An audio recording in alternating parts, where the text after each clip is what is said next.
Some were elated to fulfill their once-in-a-lifetime dream of making it up to space, but for Star Trek sensation William Shatner, the fantasy failed to match the reality.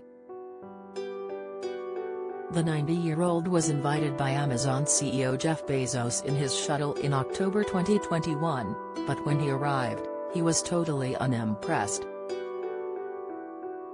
So far, most of the select few who have returned after a trip to space with Bezos' rocket company Blue Origin have been deeply emotional about their journey.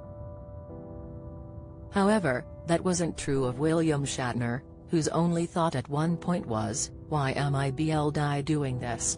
The trip was arranged for an Amazon TV documentary that retail giant Bezos had organized, entitled Shatner in Space. Fans might have thought the Canadian actor, who played Admiral James T. Kirk in Star Trek and whose fictional birth in the show was 2233, might have relished the chance to play with the space-time continuum in another realm.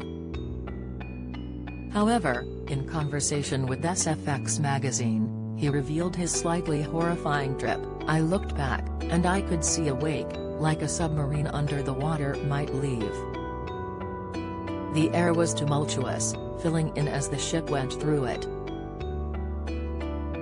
Then my eyes went up, and there was impenetrable blackness, the kind I'd seen once in a cave.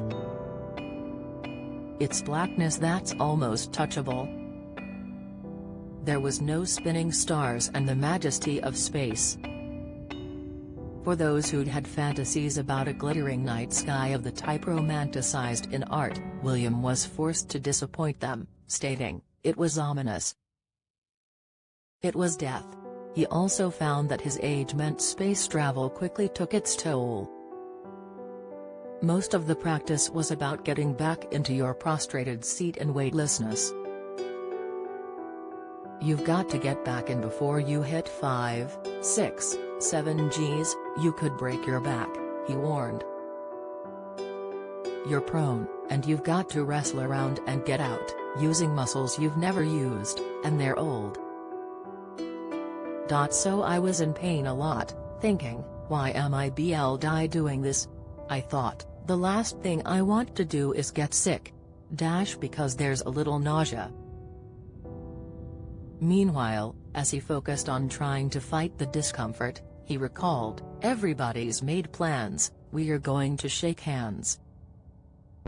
I don't know about that. I wanted to just look out of the window."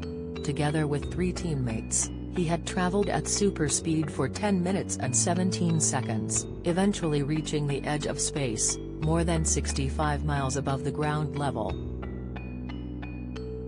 Then the group had spent less than 4 minutes experiencing the novelty and shock of total weightlessness. The sci-fi star had originally been scheduled to take his trip to space even earlier, but his dreams of embarking on the journey when he was still in his 80s had soon been dashed by COVID.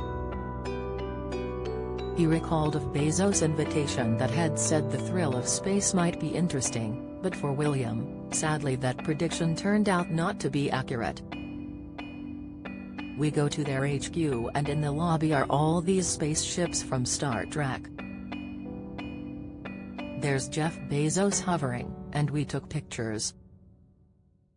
Then we sit down with his advisors and talk about what we'd like to do. They say, this is a great idea, we'll call you back. And then COVID hits. However, William was finally able to take a flight into space last year,